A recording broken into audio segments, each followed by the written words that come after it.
So thank you everyone for joining us from across Canada and around the world. My name is Tina and I'll be your host. Before we begin, I would like to honor and acknowledge the contributions of First Nations, Inuit, and Métis peoples have made in shaping Canada. I'm speaking to you from Toronto. It is the traditional territory of many nations, including the Mississaugas of the Credit, the Anishinaabe, the Chippewa, the Haudenosaunee, the Wendat peoples, and is now home to many diverse First Nations, Inuit, and Métis peoples. We also acknowledge that Toronto is covered by Treaty 13 with the Mississaugas of the Credit, and we are respectful and grateful to be able to live and work on this land. Land acknowledgements, we know, are but a small step. They are important towards our reconciliation, and they allow us the opportunity to reflect and stand in solidarity with Indigenous peoples. So thank you. For those of you who may be new to Cuso, let me briefly share some insights of the organization.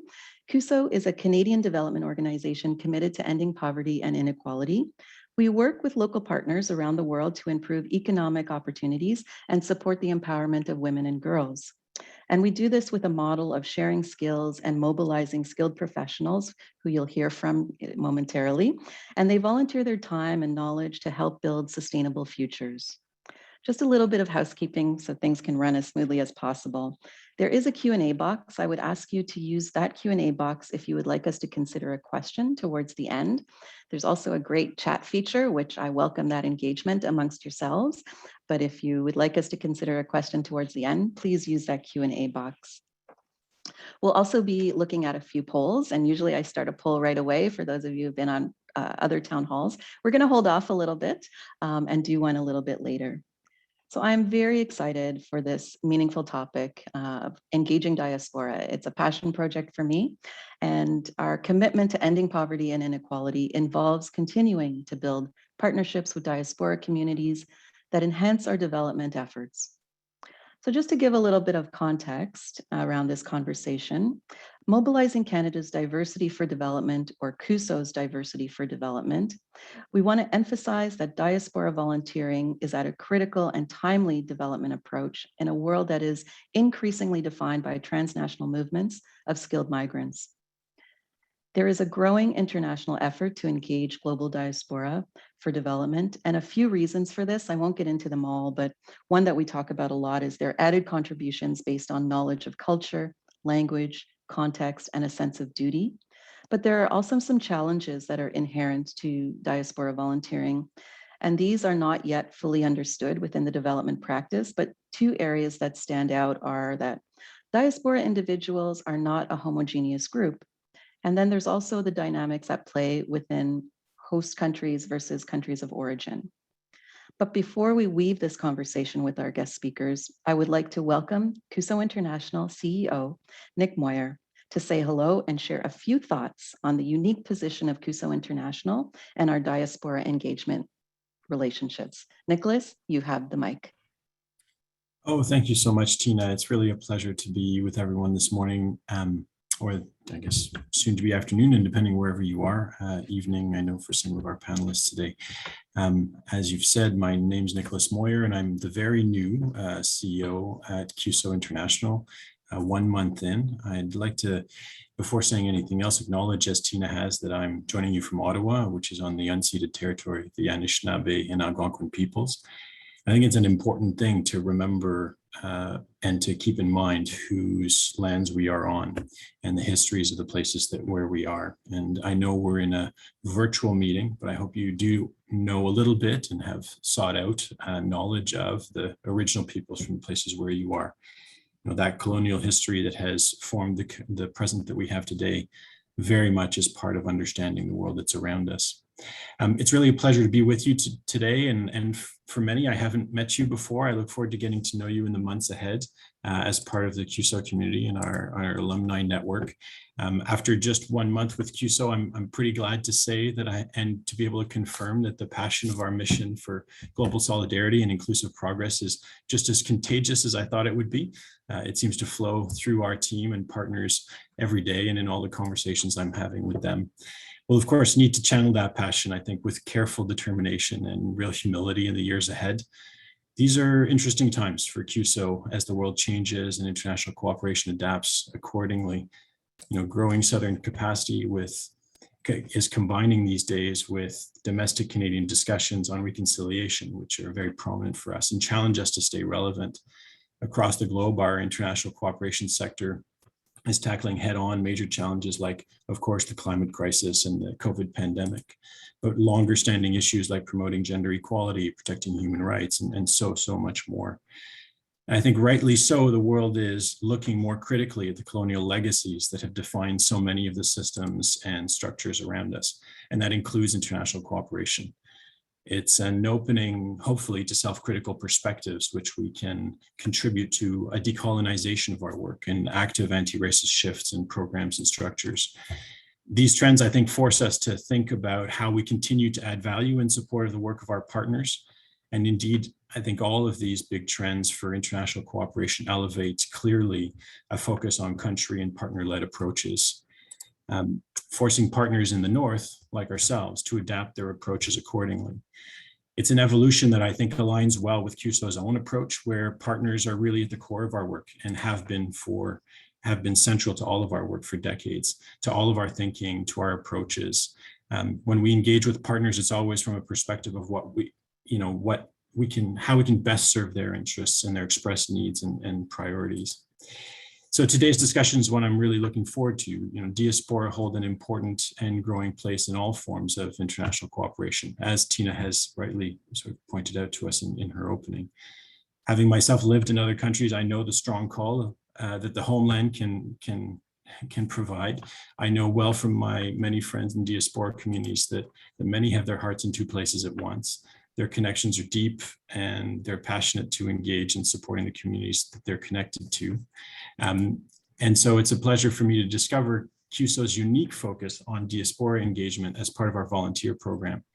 There's actually been many years of engagement and consideration of the role of diaspora and how this can be connected to the mandate of Cuso in contributing to volunteer engagement overseas. And I hope some of that comes out in the conversation today. Many of you would know it even better than I do.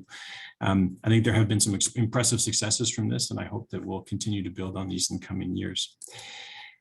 But that's enough for me, and I really do look forward to learning from the experts that have joined us today. I thank them so much for contributing their time to us, and I look forward to continuing to build and improve our work with diaspora communities. Tina, I will leave you to introduce our amazing panelists, and thank everyone in advance for your participation today. So back to you, Tina. Thank you, Nick. Thank you for those welcoming remarks to our community. I'm sure they're excited for the next chance that they'll get to see you really soon. So let me just do a technical thing here. There we go.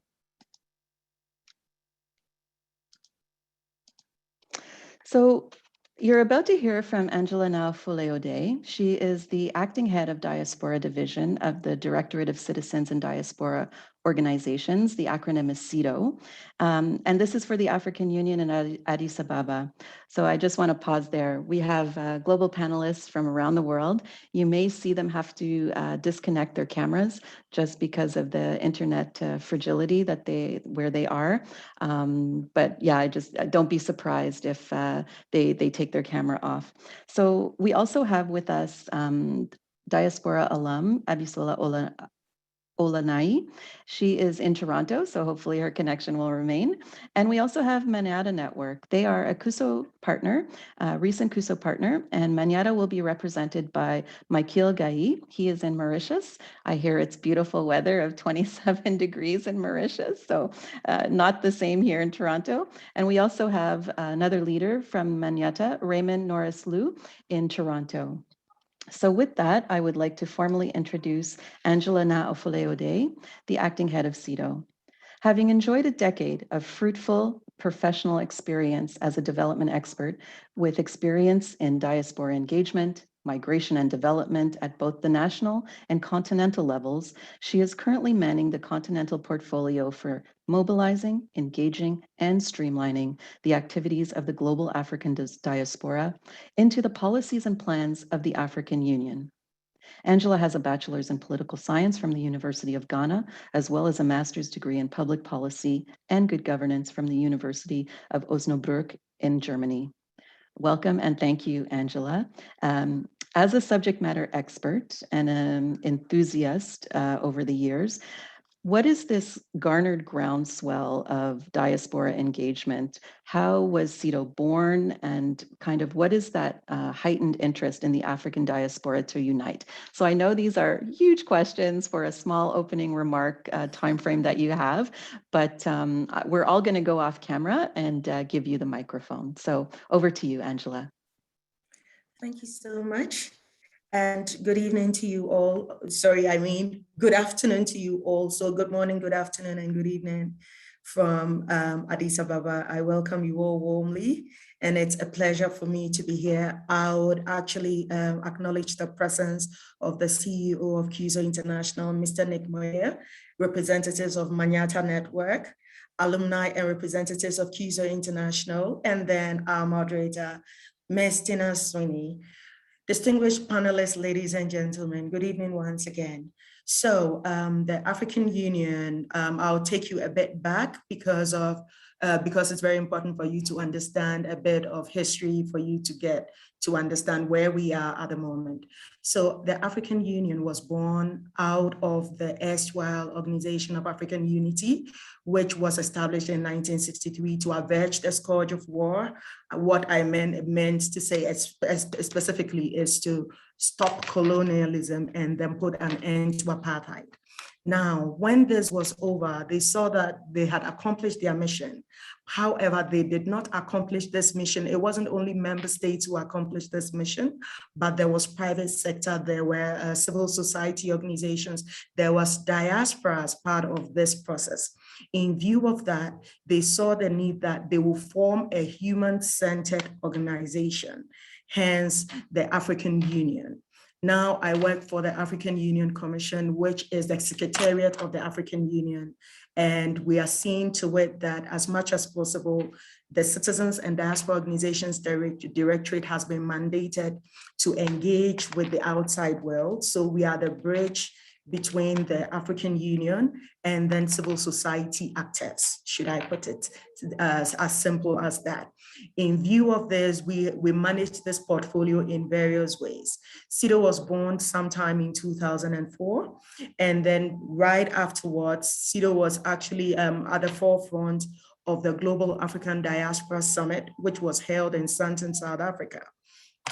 And this saw to it that there were heads of state and government of the African Union, and then they saw to it that they put together certain objectives that they would want to see so far as diaspora engagement is concerned, and how best they would want to actually see the diaspora's inclusiveness in their policies, programs, and plans. In view of that, right after the Global African Diaspora Summit, we had a declaration.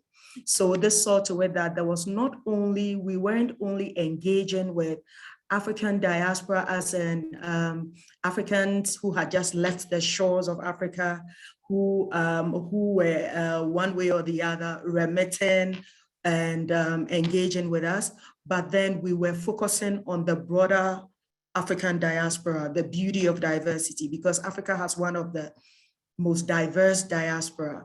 We have about 200 million Africans living in the Americas.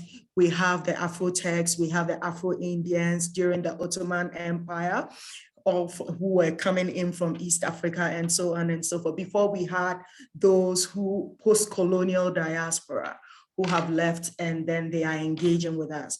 Hence the formation of, or the definition of the African diaspora by the African Union, to read that it is anybody of African descent who lives outside of the continent of Africa, who irrespective of their citizenship or area of naturalization, is willing to engage with the African Union or with the continent as a whole. So this stipulates who a diaspora is, and most importantly is when one is willing to actually engage with us one way or the other. So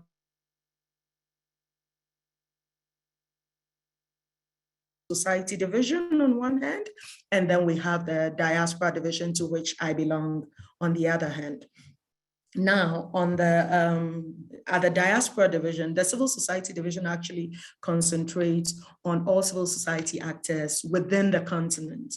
And then we engage civil society actors, think tanks, all non-state entities outside of the continent. So we have the Diaspora Division of CIDO divided into 3 desks. We have the Americas and Caribbean as one region, under which, of course, Canada falls. Then we have Europe. Then we have Middle East, Asia, and Oceania as the other. What we do basically is to build the capacity of member states for them to actually engage their diaspora in a more sustainable and proactive manner. What am I talking about? Most member states engage their diasporas because they have noticed the kind of impact that financial remittances affect their economies, the kind of impact on their economies that financial remittances are brought, which are way superseding ODAs. In view of that, there will be the need for not only them to engage the diaspora on that level, but see beyond that and make sure that they engage the diaspora in their skills, their networks, and then they form enabling environments for these diasporas to thrive whenever they want to engage with them. On the other hand, we seek to strengthen, establish diaspora networks, African diaspora networks, because we noticed as well in the various regions that there are fine diaspora organizations, fine entities. However, everybody seems to be working in silos, so there is no voice, strong voice speaking out, there is no clout. So we see to it that there are these engagement portfolios that we organize called regional consultative conferences, whereby we bring in all manner of diasporas together so that we encourage networking, and then we let diasporas understand the power of networks. There's one thing to work as an independent entity, but it's more powerful to work as a network towards certain causes so that they will be able to thrive. So basically, this is what we do. And then we promote brain circulation. So for example, during these conferences, we make diasporas, we encourage them to take up civic engagements. We make sure that they are aware of other possibilities whereby their expertise are needed in other countries. They might not necessarily be in their countries of origin, but in other countries. So we do that as well. And then we see to it that there are a lot of member state engagement with diasporas so that the kind of friction they have, especially when diasporas visit various African embassies, so on and so forth, will stop. Based on this, we are working at the parameter of what we call the Agenda 2063, which is our blueprint that we manage. It's a 50-year implementation plan. And under CIDO, when it comes to diaspora engagement, we are talking about Aspiration 2, which refers to an integrated continent, politically united, based on the ideals of Pan-Africanism and the vision of Africa's Renaissance. And then Aspiration 5, which talks about Africa with a strong cultural identity and a common heritage, values, and ethics. And per this particular meeting, I'll add Aspiration 7, talking about an Africa, seeking to find an Africa which is a strong, united, and resilient, influential global player and partner. Because with our diasporas, this is how far we can go. So basically, this is what we do at CIDO. We engage, we mobilize, and then we see to it that we collaborate in a lot of initiatives so far as diasporas are concerned. Thank you. Thank you, Angela. Wow. I don't know where to start. There's this blueprint for transforming Africa into this global power of the future. I know there's a lot to unpack and unveil from your remarks, but at this point, let's keep the conversation going. I'm sure that there'll be a lot of discussion during the Q&A. And what I would like to do now is engage our audience members a little bit, and we're going to do a poll. So let me put up a poll here. And the poll reads, describe the contributions diaspora communities bring to international development. And I won't read through the 4 options, but I will let you engage. So over to the audience members to engage the poll.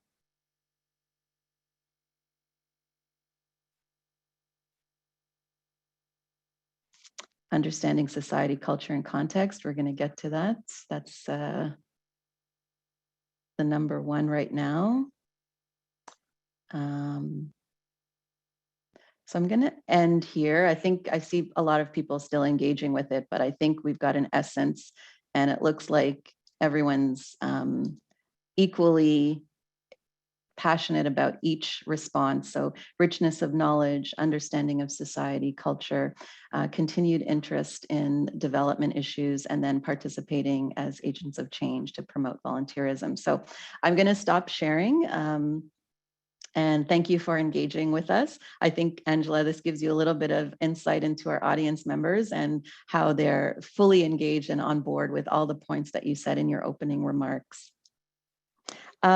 So I want to ask our next speaker, so Michael and Raymond, to turn on their cameras. And Angela, you can, I know we heard you very clearly. There was a little bit of breakup in the gap, but nothing that, you know, impacted your wonderful remarks, and really super interesting. So I was trying to listen and pay attention to our next steps, but I would love to talk to you more about, and we will get to that in the Q&A. So our next speaker is very familiar with our Diaspora for Development program. Our work has significantly shifted over the years, from recruitment of diaspora volunteers and an investment in conducting diaspora research and mapping activities, to now what we're doing is maintaining a few strategic alliances with diaspora organizations such as ethiofidel.com and Manyatta, who are here today, in an effort to build awareness. And their awareness is around showcasing the issues and problems that volunteers are working to solve. One of these partners, Manyatta Network, we have, as I mentioned earlier, Michael joining us from Mauritius. So thank you for staying up late. We also have Raymond, who is Plan B. We never know the connectivity in Mauritius if it'll go down, but Raymond will also add to the conversation. So welcome to you both. And for our audience members who just don't know anything about Manyatta, can you tell us who you are, why you exist, and who your constituents are within your network? Over to you, Michael. Thank you, Tina. And so my name is Michael, and I'm one of the leads at Manyatta Network. Manyatta has been around since 2013, headquartered in Toronto, and it's essentially a non-profit organization that is committed to creating professional networking opportunities for the African diaspora. And another thing we do quite well, and we've been committed to, is to promoting positive change by showcasing social entrepreneurs and organizations that are making some kind of meaningful impact in communities across Canada and beyond. We currently are networked in 3 cities in Canada, Toronto being the first and largest. We're also in Montreal and Ottawa. And our members currently represent over 30 African countries, and the majority are working professionals with skills and education spanning finance, development, healthcare, entrepreneurship, real estate, law, consulting. So it's a diverse mix of professionals, and we currently hold virtual and live networking events throughout the year.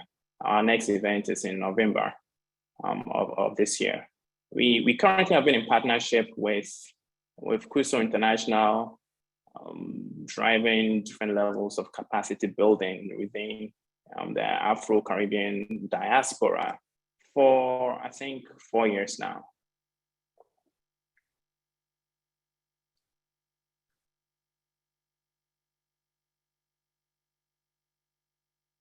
Sorry, I was trying to find my unmute button. Thank you, Michael, for that. Oh, yeah. It's Raymond, is there anything you wanted to add? I know you're a little bit newer to the Cuso community in the sense of working alongside us, but anything you would like to add to Michael's comments around how you're supporting Cuso to integrate and engage with diaspora? Yes, so I think Michael did a great job of covering kind of what we do and just our history. Just to add, I would say that, we have, as Michael mentioned, 3 branches, and in the past, we've had events where each location has had their own separate networking event, and at each, just so you know what the networking event is it's a gathering of entrepreneurs, business people, to kind of chat and to discuss what's going on in the community. And also we spotlight a particular individual or an organization at each event. With the pandemic, all of that came to an abrupt halt. In fact, we had booked an event in Toronto, I think the week everything shut down, and we canceled it and have been kind of closed for events ever since. But just to say that we've pivoted to an online platform. So all of our events currently are virtual, not exactly the same, but one thing that is a positive of all of that is it actually brought our communities, our especially Toronto and Montreal communities together, because we have one event and we're servicing everyone. So really anyone can participate and be part of the Manyatta Network as well. So that's pretty much all I wanted to add. And again, it's nice to see Michael. I haven't seen him in a while. He's certainly missed around here in Toronto, but we will be together again soon, Michael. Thank you, Raymond. And for sure. I heard a call to action there for members to sign up. So you did it subtly, but I did hear that call to action for registration. So everyone, they're having an event in November at some point. So check out manyatta.com and you'll be able to learn more about their initiatives. So thank you, Raymond and Michael. Just a small correction, Tina, it's manyatta-network.com. manyatta-network.com. Thank you. Thank you for your support of the African diaspora across Canada. I know that you mentioned those 3 regions, but I do understand that there's also intention to grow in different provinces and regions. So keep an eye out in Calgary and Edmonton and the East Coast as well. Cuso is grateful to be part of your vibrant community. And so now I would like, thank you. Now I would like to bring Abby into the conversation. So if Abby, you can turn on your camera.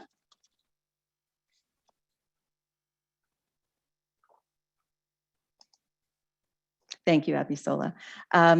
You're a friend, but you're here and I'm grateful for your time. I know you have a full-time job. Let me formally introduce you by your bio. Abisola Olaniyi is experienced in programming and evaluation across various sectors, including community development, international development, health, and youth engagement. Her work embodies her values for equity and diversity. She collaborates with diverse groups and provides tailored expertise. Abisola has extensive experience in data collection and analysis that tell a story by using a range of tools. She's passionate about the well-being of others and making the world pleasant for everyone.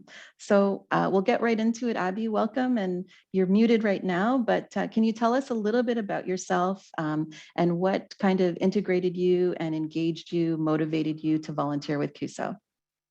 For sure, and thank you for having me. So a bit about myself. I moved to Canada as a young adolescent, so about 2006. I was actually born in Nigeria. I did my undergrad in psychology at University of Toronto, Mississauga, and then a postgrad at Humber College in international development. I had heard of Cuso while I was in my undergrad, looking for ways to engage different social issues on a global scale. And then again, I was introduced to Cuso through my time looking for placements while I was at Humber College. That's incredible. And so can you talk about this wonderful work that you did in Nigeria, talk about your placement and describe it a little bit? For sure. I was placed in Calabar, Nigeria, with the organization called Girls Power Initiative, also known as GPI. Their work focused on enhancing the lives of women and girls through sexual reproductive health education and advocacy, as well as leadership through skill building. I was there for about 9 months as a monitoring and evaluation advisor, and in my time, I supported staff with the enhancement of their M&E skills, as well as evaluating programs for further developing processes for tracking key performance indicators, so KPIs. So monitoring evaluation is extremely important because it helps with identifying the most valuable and efficient use of resources for an organization. It is critical for the developing objectives and conclusions regarding the extent to which programs can be successful. And monitoring evaluation together provide the necessary data to guide strategic planning, to design, implement, and enforce programs and projects, and to allocate and reallocate resources in ways that best serve the community. And are you able to describe the success of GPI, if you saw that, or any successes that you had in placement? For sure. The GPI is a really amazing organization, and they do such broadly great work to enhance the lives of women and girls. But one key area that they were piloting at the time was a self-defense class. And I provided 2 measures at time points to see if there was an increase in the self-perception of the girls in the classes on their ideas of safety in the community. And there was an increase in people self-reporting that they felt more safe after taking and participating in the self-defense class. So with information like that, GPI is then able to decide if they want to further invest in these types of programs or similar types of programs, and see how much further the impact of increased self-esteem improves those girls' lives or other people as well. So Abby, as a Nigerian returning to do volunteer work, did you feel a sense of pressure or higher expectations from you, or was there this sense of ease or even an advantage based on your cultural knowledge? Yeah, that's a really good question. And I feel like it's really a mix of both. There is a differential pressure in different areas as you're moving through space. And so I'll speak to the benefit first, is for sure being able to understand different cultural norms in a way that newcomers to the country were not. But for sure, there are situations where being seen as a newcomer might actually be helpful. So I'll give a really brief example, and it's to do with just like greetings and how you pay respects. And I think if somebody is visibly not from the country, if they don't follow the format very well of respect or giving greetings, it's pardoned very easily. Whereas if you do look like you're from the country, people will read you as more rude. And although that seems very minor, because a lot of the work that we do is relationship building, you do want to make sure that people perceive you in a way that's favorable so that you can build trust, so that you can build relationships and get good work done. And of course, like even on a human to human level, you want to facilitate a good relationship with the people around you. So sometimes there's kind of the over explaining, saying like, hey, I am from here, but I'm not from here. Like I don't have the most up-to-date information on how to pay you the best respect in a way that is deemed necessary in this context. And of course, you can scale up these kinds of examples with things to do with equity and power and privilege, but that's just a small example just to illustrate where there's just that differential. Absolutely. Thank you for sharing that. I know it's a bit more personal. Going back to your placement, is there something about the best day that you want to talk about or describe? I know that you were talking to me about it. Maybe our audience would like to also hear about that best day. For sure. I was so lucky to have many amazing days while working in Nigeria. But one that comes to mind in particular is really around this like feeling of trust. And there's a particular time when we had the annual retreat with GPI, and it was a strategic planning session. And we all worked so much later into night than we had expected to do that day. But there was this amazing atmosphere with everybody working together on the same goal, because we're unified by that purpose of wanting to improve lives for women in Nigeria, or in that specific region, in that specific context. And also to have people in the organization like regard me in a way that like showed their trust of me and allowing me to be in their space was really, really kind and beautiful, right? At the end of the day, they could say like, oh no, we'd prefer you just come here 9 to 5 and go home. But they let me stay with them work on this plan that is so personal for them and is going to inform their work beyond my time with them. So that was really an amazing day. Thank you, Abby. Thank you for sharing your personal experience, and know that you're welcome to come back and volunteer with Cuso at any time. So we've heard from Angela and Michael and Raymond and Abby. We could share many more experiences and personal experiences, but we only do have an hour town hall. And at this time, I would like to share a video of 2 volunteers from our previous Diaspora for Development program.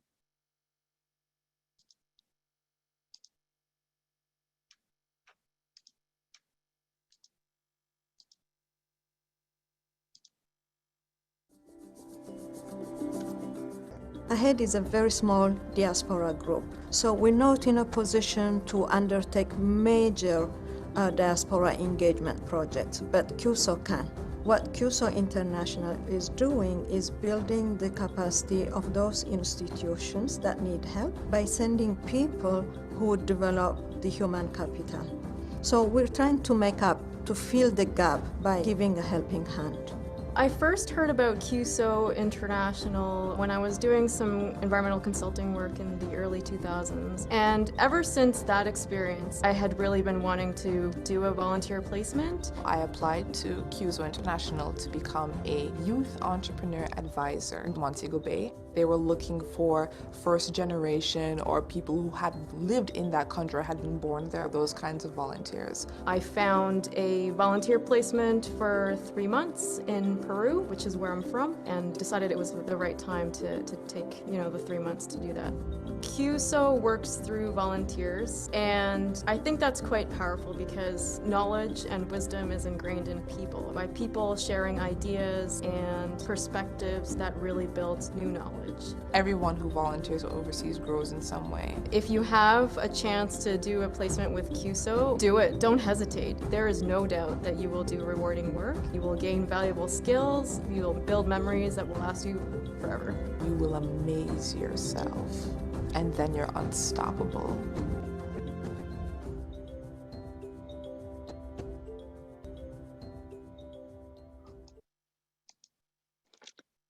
Definitely unstoppable volunteers. So with that, I wanted to share John Nowak's story. He was unable to attend today, but those of you who received the invitation saw John's picture on the invitation, and I wanted to just highlight him as a diaspora volunteer. So John has completed 4 placements in 2 African countries, twice in Nigeria and twice in Tanzania, and he's held the position of International Volunteer Advisor.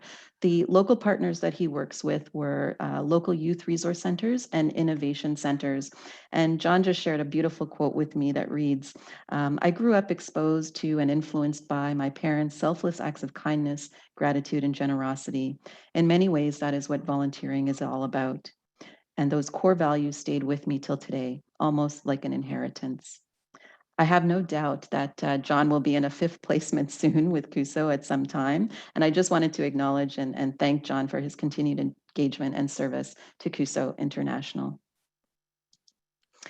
And so we are coming up on time with being able for us to go to the Q&A portion. But before we do that, and I welcome you to start typing your question in the Q&A box, I wanted to share a little bit about Diaspora Volunteer Asia Clark.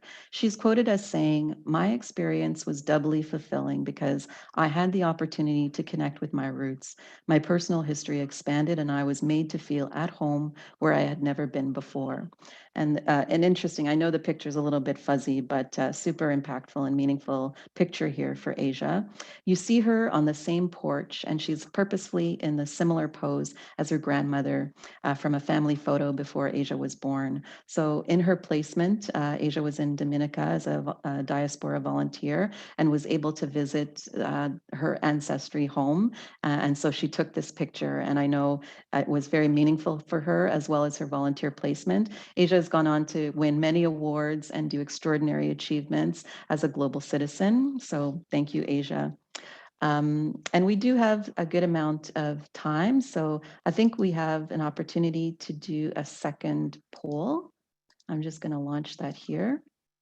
And it's more focused around partnerships with Cuso and getting your insights into what that could look like. So how best can the diaspora in partnership with Cuso meet Africa's development needs? So you've heard of Angela talking about the 200 million around the world and this kind of galvanizing groundswell of unity, a call for unity.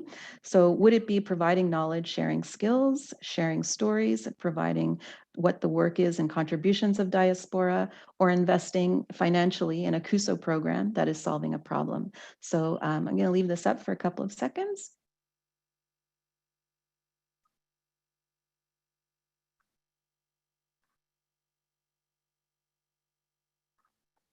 Okay, I think we're at, everyone has had a chance to answer if I'm looking at the percentages here. And so there is this belief and alignment with understanding our partnership with diaspora and having them really be part of this skills building and knowledge sharing within the continent. So thank you for taking the time to share your insights there. I am going to move through to the Q&A, and at this time, I want to just say thank you to Ruth. We did get a question in advance. I'm going to open up the Q&A here. Okay. Ruth asks, I think this question is going to be more for you, Angela. Ruth is asking, do any African countries have established criteria or review commissions? So established criteria or review commissions that preview and monitor programs or projects from the African diaspora. Do you know of any such programs, and more so the countries that are open to receiving these kinds of proposals? Thank you very much. Actually, I cannot vouch for any African country at the moment. However, under M&E, we did something called the Diaspora Engagement Self-Assessment Tool, which was disseminated across board for all 55 member states. Out of the 55, we had answers or we had results from 20 of them. And this tool has under it various pillars. There are 7 pillars. There used to be 6, but then with the advent of COVID, we introduced the 7th pillar. So we have under pillar 1, for example, we have political will to engage the diaspora. So we have various questions under it that each member state will have to address. And then we are able to tell, we have weightings under them. So this is one of the biggest of the pillars with one of the heaviest weights, carrying 20%. And then we have as pillar 2, we have diaspora friendly environment. What are some of the measures or mechanisms that have been put in place for the diaspora to be able to thrive when they come home? For example, are there malleable ways whereby diasporas with spouses from abroad or who are not citizens originally from the country of origin, how can they actually get into the system in a very easy manner, easy but legal manner? Then we have whether there is a diaspora engagement strategy, whether these member states have actually put together something or there's a semblance of that in the form of maybe a diaspora engagement plan. We have another pillar talking about diaspora consultative mechanisms, whether they are being deliberate about engaging with their diaspora. Are the various embassies, consulates abroad ensuring that there's this constant engagement with their diaspora? What are some of the do they have a maybe National Diaspora Day? What are some of the things that have been put in place to actually make the diaspora have this sense of belongingness? Then do they have an outreach mobilization strategy? Then diaspora-oriented programs in their national pairs, like as part of their national pairs, whether there's a budget for it, how they go about some of these things. Is there any homecoming for diasporas? And then we have as pillar 7, diaspora humanitarian response. And this you would agree with me that it will not necessarily cut through all the countries. So it has just 5% of the weight, but then it is measurable because we are talking about issues of hurricanes. When hurricanes hurricanes come, how diasporas move in as humanitarian actors, that should be recorded.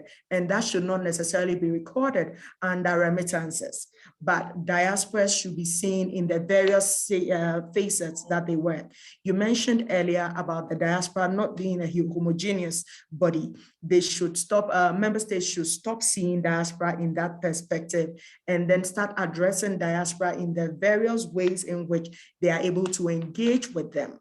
Based on this, we had, just last month, we had the very first training. We looked at the capacity gaps. We looked at the filled out tool. We were able to tell where most of the member states fell short. And then we had a tailor-made training for member states' diaspora focal points. And we are definitely going to move on from there.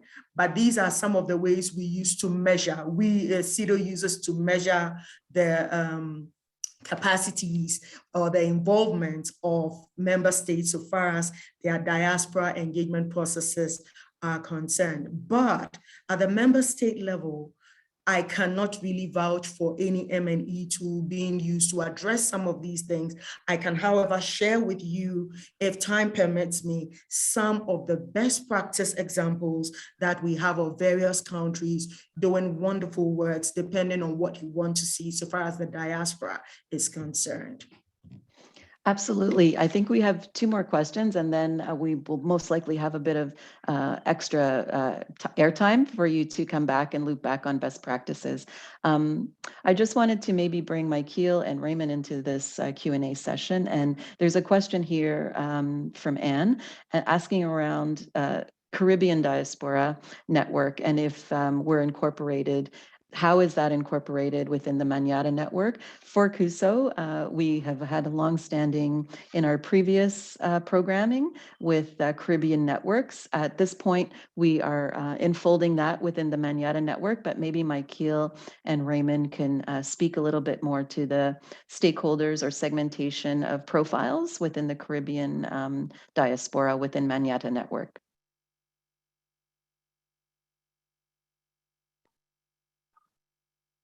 You're both muted.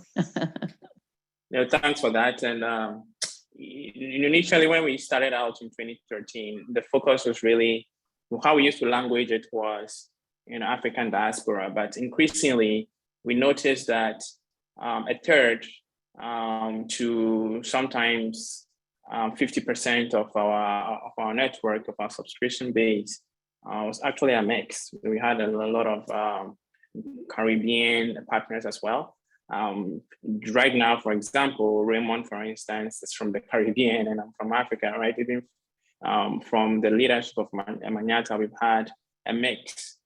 So we began to sort of language it differently. And it's not like formalized or incorporated, if I understand the question, but basically the composition we notice in reality is a mix of Africans and Caribbeans in the diaspora, and it's better reflective of reality, and in our minds we essentially are the same people.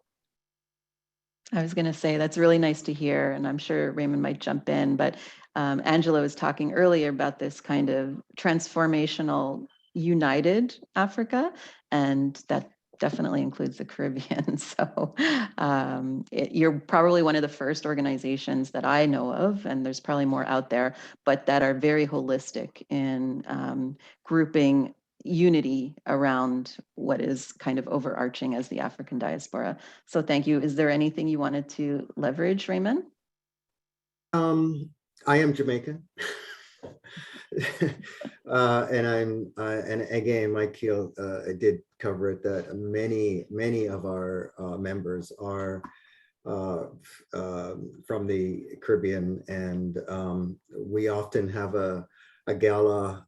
In the past, we've had gala once a year, and that turnout has been quite large with everyone. And our food of choice is typically Caribbean food, just for the record. It was. I was there. So yes, very tasty. We have another question. See how we digress. We talk about food. We have another question around the process, and maybe I can kind of take this. What is the process one would follow if they are interested in becoming a diaspora volunteer? So the process is very similar, Paul, in that the application process through Cuso International is not different, although it some of those conversations come out in the training of skills for working in international development. But if they're interested in volunteering, we welcome them. And just to follow the process that is on our website at cusointernational.org, or I can put you in touch with our recruitment people for more details on that. We also have a question from Jamie, so thank you.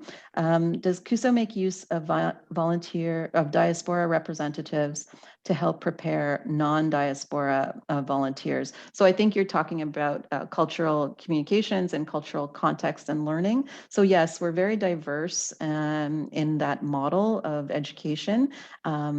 We are representative. I would just probably articulate it best as saying there's diversity within our training programs and representation as much as possible from the communities of where we work. And just, I think we're okay. I can get to another question. We're okay on time.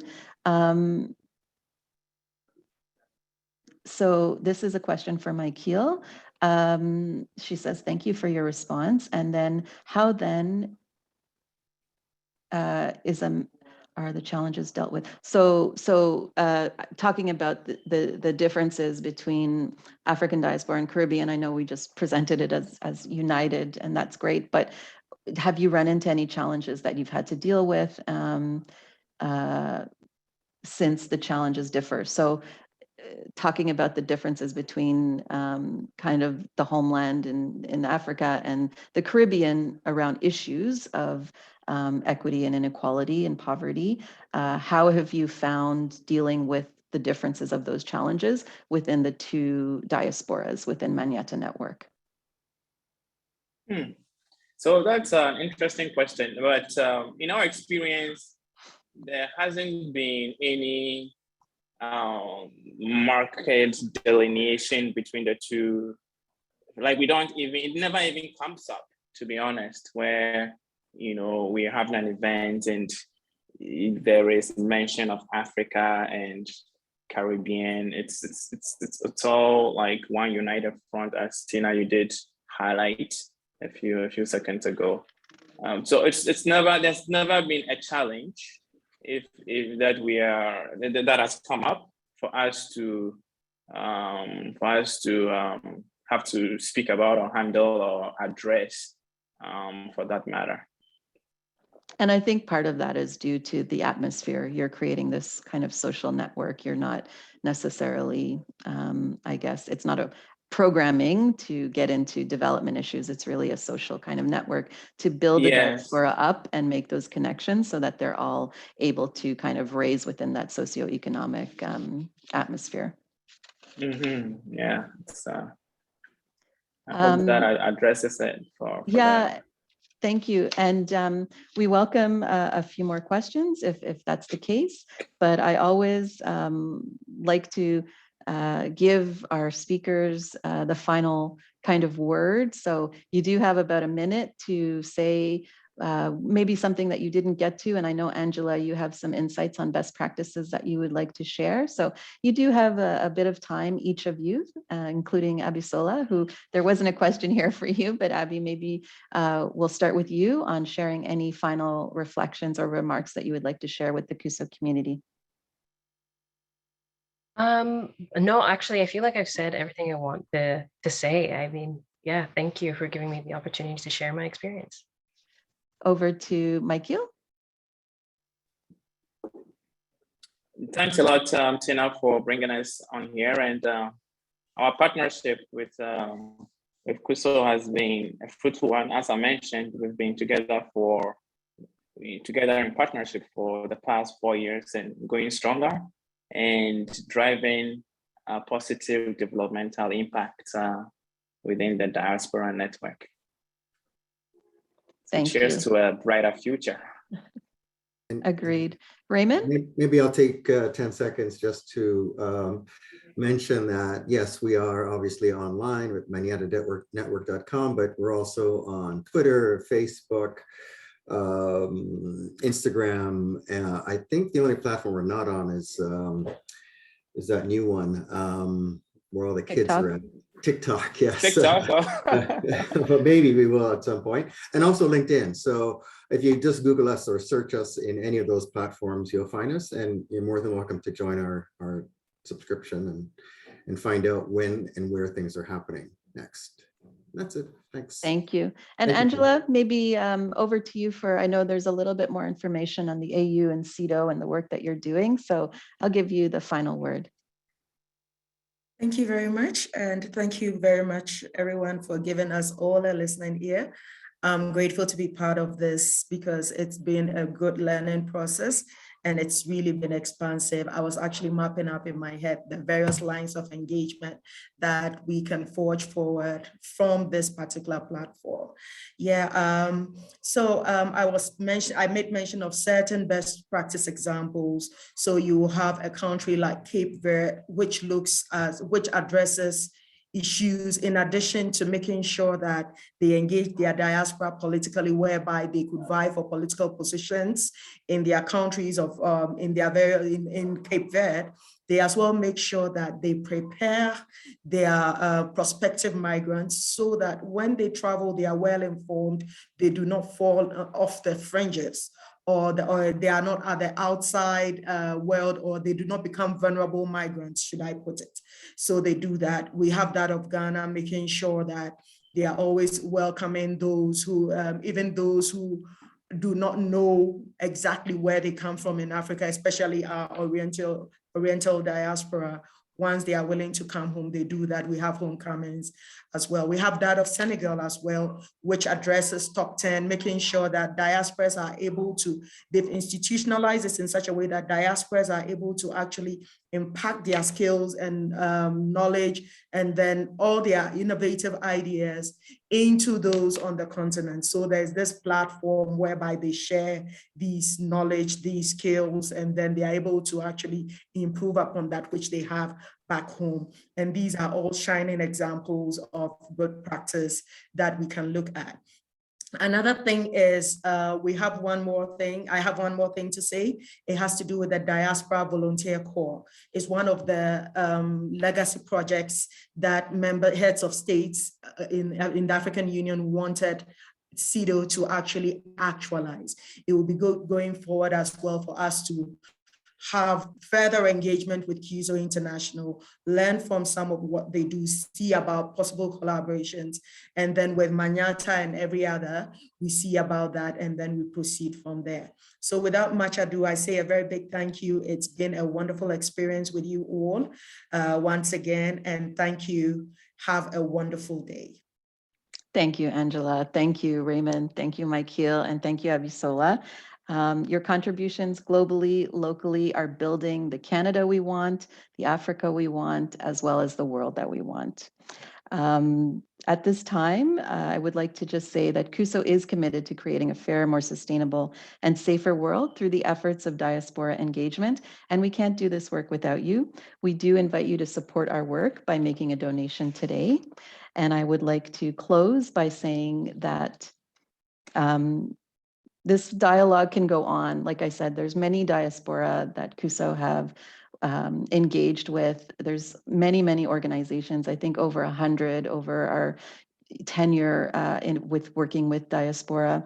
So we welcome these ongoing conversations, Angela, to your point, and seeing how there might be some integration, alignment, and synergy to build this united front and transformational Africa that we're looking for.